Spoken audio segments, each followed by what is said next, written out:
તો રાજ્યના હવામાનને લઈને અંબાલાલની મોટી આગાહી. પશ્ચિમ સૌરાષ્ટ્રના ભાગોમાં વાતાવરણ પલટાશે. કચ્છ બનાસકાંઠામાં પણ હવામાન પલટાશે. આ સિઝનનો સ્ટ્રોંગ પશ્ચિમી વિક્ષેપ છે. ઉત્તર ભારતમાં હિમવર્ષાની શક્યતાઓ. ગુજરાતમાં 24 અને 25 તારીખે અસર થઈ શકે. રાજસ્થાનના ઉત્તર ભારતના ભાગોમાં હિમવર્ષા થવાની શક્યતાઓ. એમજીઓ અને લાલીનોની અસર. સમુદ્રના પેરામીટરોની સક્રિયતા જોવા મળશે.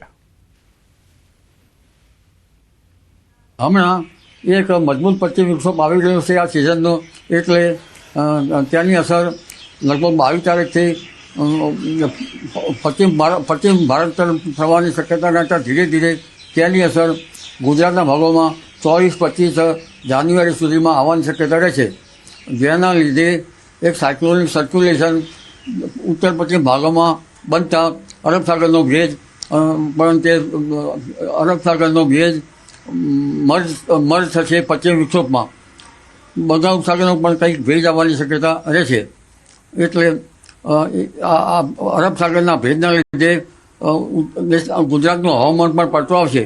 દેશના ઉત્તરીય પર્વતીય પ્રદેશો છેક દિલ્હી સુધી અને રાજસ્થાન સુધીમાં ક્યારેક ગાજવી સાથે ભારે કમોસમી વરસાદ થવાની શક્યતા રહેશે.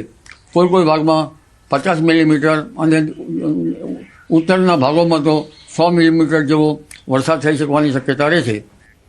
ગીર સોમનાથમાં તંત્ર અને કોન્ટ્રાક્ટરની ગંભીર બેદરકારી સામે આવી છે. ગીર ગઢડાના ધોણેશ્વર ફાટસર માર્ગ પર તંત્રની બેદરકારીએ વૃદ્ધનો અકસ્માત થયો. રાહદારી વૃદ્ધની બાઇક સ્લીપ થતા ગંભીર અકસ્માત સર્જાયો.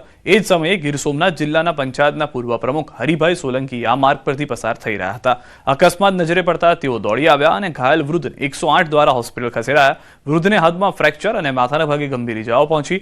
મહત્વનું છે કે છેલ્લા કેટલાય દિવસોથી આ માર્ગ પર છૂટી કાંકરી નાખી દેતા અનેક રાહદારીઓ અકસ્માતનો ભોગ બની રહ્યા છે. ત્યારે હાલ તો અકસ્માત બાદ હરિભાઈએ તંત્રને ફરિયાદ કરી છે. હવે જોવું તંત્ર ક્યારે કામે લાગે છે. સોમનાથના ધારાસભ્ય વિમલ ચુડાસમાએ અધિકારીને આડે હાથ લીધા. ધારાસભ્ય એન્જિનિયરને જાહેરમાં લીધો ઉધડો. સોમનાથના ધારાસભ્ય વિમલ ચુડાસમા ધુઆપુઆ. વેરાવળ શહેરમાં બ્રિજના કામમાં વિલંબ થતા આંકરા પાણીએ. છેલ્લા ઘણા સમયથી રેલવે ફાટક પર ચાલુ છે બ્રિજની કામગીરી. તારા જેવા કંઈક એન્જિનિયર આવીને જતા રહ્યા તેવું પણ નિવેદન. ખોટી દલીલ મારી પાસે ન કરી, ખોટી દલીલ નહીં આવે ચાલે. 4 વર્ષ થવા આવ્યા છતાં કામ પૂરું થયું નથી તેવી પણ ચર્ચા થઈ હતી. મારી પાસે દલીલ નહીં કરું, તારી ખોટી દલીલ નહીં આવે અને હું પાછળ પડીશ ને હું ખોટા બીજા કામે લાગી એટલે ખોટી હોશિયારી મારી પાસે કરવા તારી બહુ બુદ્ધિ વાપરવા. હવે 24 વર્ષ રાજનીતિમાં તારા જેવા કેટલા એન્જિનિયર આવીને વહી ગયા છે. કેટલી ઉંમર છે તારે? 46 24 વર્ષમાં બહુ એન્જિનિયર જોઈએ. વલસાડના નાના પોંઢા ખાતે આદિવાસી મહાસંમેલન યોજાયું, જેમાં સાંસદ ધવલ પટેલ હાજર રહ્યા. તેમણે પોતાના સંબોધનમાં કોંગ્રેસ પર આકરા પ્રહાર કર્યા. મધ્યપ્રદેશના કોંગ્રેસી ધારાસભ્ય કુલસિંહ બારિયાના વિવાદિત નિવેદનને ધવલ પટેલે વખોડ્યું. વિવાદિત નિવેદન બાદ પણ કોંગ્રેસે કોઈ એક્શન નથી લીધું અને આ જ કુલસિંહ બારિયા રાહુલ ગાંધી સાથે સ્ટેજ શેર કરે છે. કે કોંગ્રેસ જે આદિવાસી કરે છે, એમના મનમાં, એમના દિલમાં આદિવાસી અને દલિતની ખિલાફ કેટલી વધારે ખરાબ વિચાર છે, કેટલું વધારે આપણને નફરત કરે છે, એ કોંગ્રેસના ધારાસભ્ય બતાવે છે, કોંગ્રેસની માનસિકતા બતાવે છે.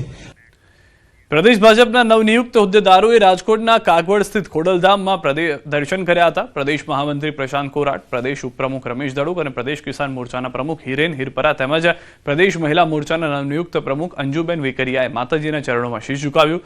નવનિયુક્ત હોદ્દેદારોનું ખોડલધામ ટ્રસ્ટના ચેરમેન નરેશ પટેલ અને સ્થાનિક અગ્રણીઓએ સ્વાગત કર્યું.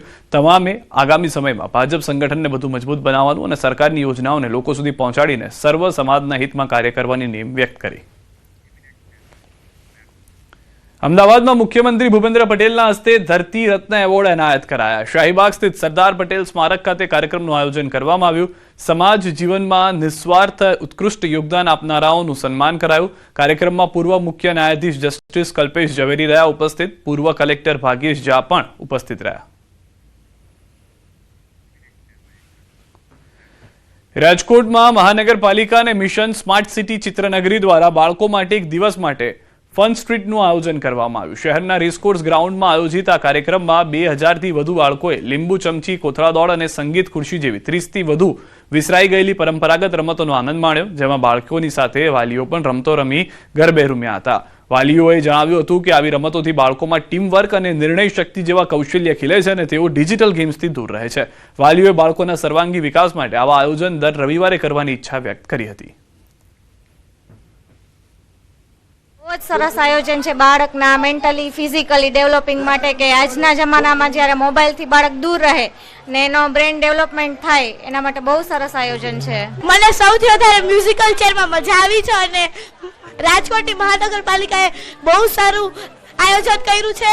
આ વસ્તુ દર મહિને થવી જોઈએ તો પછી સ્ટુડન્ટ્સ રિફ્રેશ થાય. ગાંધીનગર ખાતે ગુજરાત ક્ષત્રિય ઠાકોર એડવોકેટ એસોસિએશન દ્વારા પ્રથમ સ્નેહ મિલન સમારોહનું આયોજન કરવામાં આવ્યું, જેમાં રાજ્યભરમાંથી મોટી સંખ્યામાં ઠાકોર સમાજના વકીલો ઉપસ્થિત રહ્યા. આ કાર્યક્રમનો મુખ્ય ઉદ્દેશ સમાજના વકીલોને સંગઠિત કરી આગળ લાવવાનો છે.